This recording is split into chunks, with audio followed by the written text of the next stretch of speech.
CA intermediate मई 26 का attempt अगर आपको निकालना है तो you need to be very smart in your revision. और रिवीजन में कैसे स्मार्ट होगे? With my smart hacks. आपको इतने प्यारे टिप्स मिलेंगे जो आपको लगेगा हाँ सर ये तो हमारी प्रॉब्लम्स एक्चुअल में जेन्युइन में थी, वो जेन्युइन प्रॉब्लम आपकी सॉल्व यहाँ पे हो जाएगी। एंड उसके बाद में एक्चुअल में अपन 60 डेज का प्लानर डिस्कस करेंगे। वीडियो को एक बार जल्दी से लाइक कर दो एंड अपने दोस्तों के साथ में बिल्कुल शेयर करना जो सीए इंटरमीडिएट में परेशान है कि रिवीजन को कैसे करें। सो मेरी बात को ध्यान से सुनना, मैंने बहुत यूनिक यूनिक पॉइंट्स निकाले। पहला पॉइंट है dealing with tough questions in practical subject. मेरी बात को सुन। अभी प्रैक्टिकल सब्जेक्ट बोले तो अकाउंट्स की अपन एग्जांपल ले लेते हैं, अकाउंट्स कॉस्टिंग। अभी कोई ना कोई तुम्हें चैप्टर में ऐसा क्वेश्चन आता है जो तुमसे बनता ही नहीं है, जो तुम देख के घबरा जाते हो और बोलते हो इसको तो मैं अगले रिवीजन में करूंगा। फिर अगले रिवीजन में पहुंचते हो तो फिर बोलते हो इसको तो मैं बाद में ही करूंगा, भाई कहाँ टाइम दूं मैं। और फिर वो एग्जाम में जब क्वेश्चन आता है तो तुम्हें लगता है कि अगले अटेम्प्ट में ही दूं अब तो मैं। होता है ना? ठीक है, ये ऐसे कुछ ना कुछ क्वेश्चन ऐसे होगे जो टफ क्वेश्चन होगे, डेफिनेटली होगे। आप ट्राई करने बैठोगे आपको नहीं आएगा, नॉर्मल है। बट वो टफ क्वेश्चंस को डील करना आना चाहिए। तो मैं डील करने के लिए टेक्निक तुम्हें क्या बोलता हूँ कि सपोज कर राजा, सपोज कर ये कॉस्टिंग का एक अपन टॉपिक ले लेते हैं, लेट्स से मार्जिनल कॉस्टिंग। ठीक है, कॉस्टिंग नहीं पढ़ाता हूँ मैं बट टेक्निक मेरी काम आएगी तुम्हें। मार्जिनल कॉस्टिंग, मार्जिनल कॉस्टिंग में सपोज कर क्वेश्चन नंबर 10 में कोई एडजस्टमेंट था जिसके कारण वो क्वेश्चन टफ हो गया था और तुम्हें दिक्कत आ रही थी सॉल्व करने में।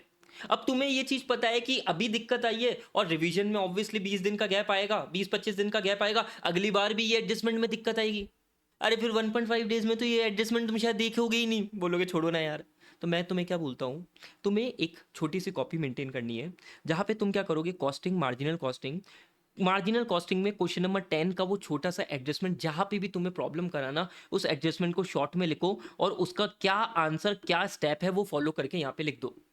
सर सर ये क्या टेक्निक है? अरे सुन तो सही, सुन तो सही। अब इससे फायदा क्या होगा, when you will be doing your next revision ना, तो आप रिवीजन करने से पहले, कॉस्टिंग के रिवीजन करने से पहले, सबसे जैसे मार्जिनल कॉस्टिंग उठाया उसका पहले ये देख लोगे, अच्छा क्वेश्चन नंबर 10 में मेरे को पिछली बार ये प्रॉब्लम आई थी, उसका ये सॉल्यूशन था। अरे हो गए ना यूज टू।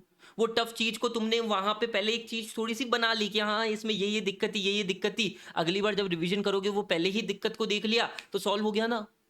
मतलब तुम क्वेश्चन को छोड़ तो नहीं रहे हो, क्योंकि बहुत सारे बच्चे तो क्या करते हैं, अरे सर टफ क्वेश्चन है छोड़ो ना यार अगली बार देखेंगे। बताओ कमेंट सेक्शन में बताओ, ऐसा होता है नहीं होता है? मैं भी स्टूडेंट था, मैं भी ऐसे ही करता था। ठीक है, फिर मेरे को ये टेक्निक जब समझ में आई ना, मैंने इसको इस तरीके से एग्जीक्यूट करा कि वो टफ क्वेश्चन मुझे टफ नहीं लगा अगले रिवीजन में। वरना तुम्हें वो टफ क्वेश्चन टफ ही लगेगा और अल्टीमेटली 1.5 डेज में तुम उसको छोड़ के जाओगे। क्या मतलब है, एग्जाम में जब वो पेपर में वो क्वेश्चन आएगा ना, तब चिल्लाना पेपर टफ है, पेपर टफ है ना? नहीं चिल्लाना है ना, तो अभी से ये टेक्निक फॉलो कर ले। ठीक है, तो व्हाट यू कैन डू, इसमें क्या होता है सिंपल, जैसे फॉर एग्जांपल ES10 है। ES10 में क्या तुमने 4-5 एडजस्टमेंट थे जो ट्रिकी थे, तुमने वहां पे वो लिख लिए। ES10 में यार ये 4-5 एडजस्टमेंट है, इसका यही होगा, शॉर्ट में लिख लिया ना, तो वो रिवीजन में हेल्प करेगा। और मैं आपको बताऊं इंस्टीट्यूट का पेपर काफी सिंपल सोबर होता है। सिंपल सोबर तब होता है जब बस वो तुमने एडजस्टमेंट को अच्छे से कराया। देखो इंस्टीट्यूट है ना, पेपर तो I study material MTPs RTPs में से बनाता है 80%। हाँ, अभी क्वेश्चंस वहीं से आ रहे पर बच्चा फिर भी पास नहीं हो रहा, क्यों? क्योंकि वो टफ चीजों को देख ही नहीं रहा है। मतलब इंस्टीट्यूट कभी भी सिंपल सोबर क्वेश्चन नहीं पूछेगा, सिंपल सोबर क्वेश्चन में एक मसाला डाल देगा और वो एक मसाला जिसको आता है उसका वो क्वेश्चन बन गया, जिसको नहीं आता उसका वो क्वेश्चन अटक गया। ठीक है, मेरी बात को एग्री कर रहा है तू? समझ रहा है मैं क्या बोलने की कोशिश कर रहा हूँ? तो इस पॉइंट को समझ ले, ये टेक्निक को फॉलो कर, in all your practical subject you will be good to go. Done. आओ सेकंड बात करते हैं, प्लानिंग रिवीजन टाइम। अभी मेरी बात को सुन। अभी जब तुम कोई सा भी सब्जेक्ट कर रहे हो ना, you need to note your time. For example law में तुम्हें एक पर्टिकुलर टॉपिक है, उसको अभी करने में 3 घंटे लगा, तो वो लिख भाई कि अगली बार ये 3 घंटे, इस बार 3 घंटे लगा है तो अगली बार इसको 2.5 घंटे में करना है, ताकि वो 1.5 डेज रिवीजन में उसको 2 घंटे में कर पाओ। अगर तुम लिखोगे ही नहीं तो तुम्हें 1.5 डेज का कैसे प्लान करेगा? अरे 1.5 डेज का हम टीचर एक जनरल प्लान देते हैं, तुम्हारा प्लान तो तुम्हें खुद को बनाना पड़ेगा। मानता है नहीं मानता है? ठीक है, तो स्टार्ट नोटिंग कि भाई ये टॉपिक है, इसमें इतना टाइम लगा, अगली बार कितना लगेगा। एडवांस अकाउंट्स का, डिपार्टमेंट अकाउंट का टॉपिक है, इसमें मेरे को 1.5 घंटा लगा, तो अगली बार उसको 1.25 घंटे 1 घंटे में ही करना है, ताकि तुम्हारा कम लगे। हाँ कभी कभी ऐसा हो सकता है रिवीजन, नेक्स्ट रिवीजन में भी शायद तुम्हारा टाइम नहीं घटे, हो सकता है, पर नोट करोगे तभी तो पता पड़ेगा। इस तरीके से 6 दिन का रिवीजन 3 दिन में होता है, फिर 3 दिन का रिवीजन 1.5 दिन में होता है। कोई मैजिक नहीं है, मैजिक अपन को क्रिएट करना पड़ता है। Try to understand the basic thought process. Noting नहीं करोगे तो फिर कुछ नहीं कर रहे हो। कैसे रिविजन को एफिशिएंटली करोगे, कैसे 1.5 डेज में एग्जीक्यूट करोगे बताओ। सीए में अधिकतर बच्चे क्यों फेल होते हैं, क्योंकि वो 1.5 डेज की प्लानिंग 1.5 डेज में आके करते हैं, जबकि 1.5 डेज की प्लानिंग तुम्हारे रिवीजन 1 से स्टार्ट हो जानी चाहिए। समझा? क्लियर? ठीक है sir. Third, follow booster strategy. Audit में मेरा एक बूस्टर बैच बहुत फेमस है, जहां पे मैं क्या करता हूं, मेरी बात को सुनना, वो तुम हर सब्जेक्ट में एग्जीक्यूट कर सकते हो। What I have done, audit के मैंने 80% टॉपिक, 80% नहीं बेटा, 90% टॉपिक, 90% टॉपिक। अब 90% टॉपिक में मैं क्या बोलने की कोशिश करूं, मेरी बात को सुन। आपका 118 नंबर का पेपर आता है, उसमें से मैंने 90 मार्क्स को आइडेंटिफाई कर लिया कि हाँ भाई इन पर्टिकुलर टॉपिक्स में से आता ही आता है। मैं बच्चे को बोलता हूँ भाई पहले ये 90 मार्क्स तेरे अच्छे से होने चाहिए, 118 नंबर के पीछे मत भाग, 118 नंबर के पीछे मत भाग। अगर 90 मार्क्स को भी तूने अच्छे से कर लिया, you are good to go for examination. अरे हमको 118 नंबर का पढ़ के तू कर क्या लेगा? ठीक है, मैं तुम्हें बोलता हूँ 90 मार्क्स पे फोकस करो, और बाकी जितना टाइम मिले उसको एमसीक्यू की अप्रोच कर लो, या जितना तुम्हें टाइम मिल रहा है उसके हिसाब से अप्रोच कर लो। ऑडिट की बूस्टर स्ट्रेटेजी अगर तुम्हें चाहिए तो मुझे कमेंट सेक्शन में करना, मैं तुम्हें वीडियो शेयर कर दूंगा, तुम्हें समझ में आ जाएगा कौन कौन से चैप्टर्स का 90 मार्क्स का पेपर आता है। मैं अपना अजम्पशन नहीं लेता, मैं आईसीआई ने जो फॉलो करा है उसके हिसाब से बोलता हूँ 90 मार्क्स का किस में से आता है। ठीक है, तो ऑडिट का अगर बूस्टर स्ट्रेटेजी चाहिए कमेंट सेक्शन करना, मैं तुम्हें वीडियो का लिंक शेयर कर दूंगा।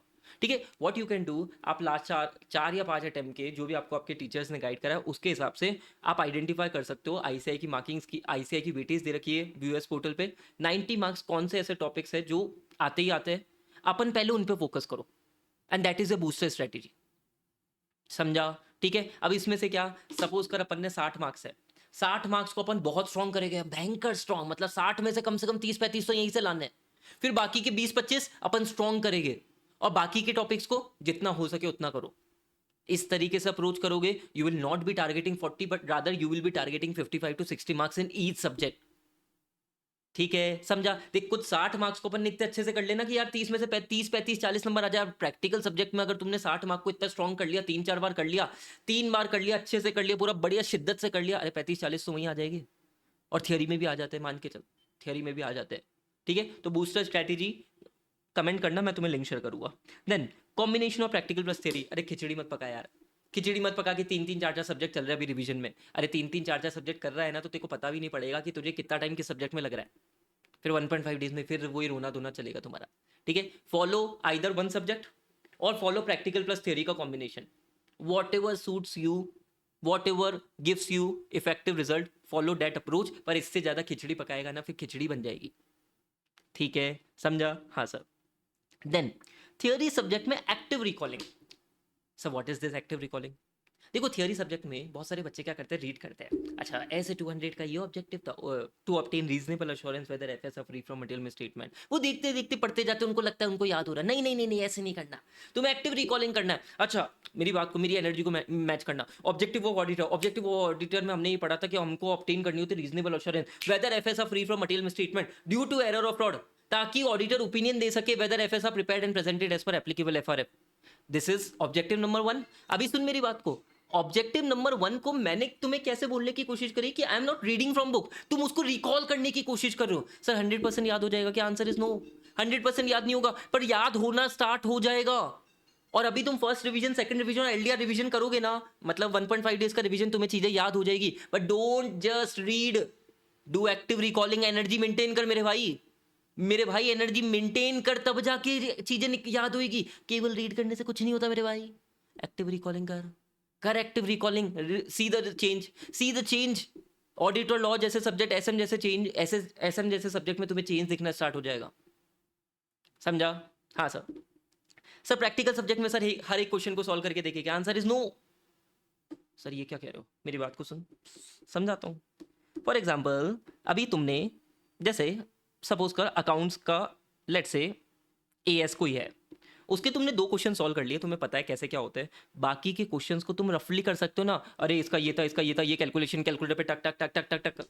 इसको ही तो स्मार्ट अप्रोच कहते हैं। एक एक क्वेश्चन लिखने का टाइम है क्या तेरे पास में? नहीं है ना, नहीं है ना। तो मैं ये नहीं कह रहा हूं कि तुम्हें लिखना ही नहीं है, अरे तुम्हें लिखना तो है।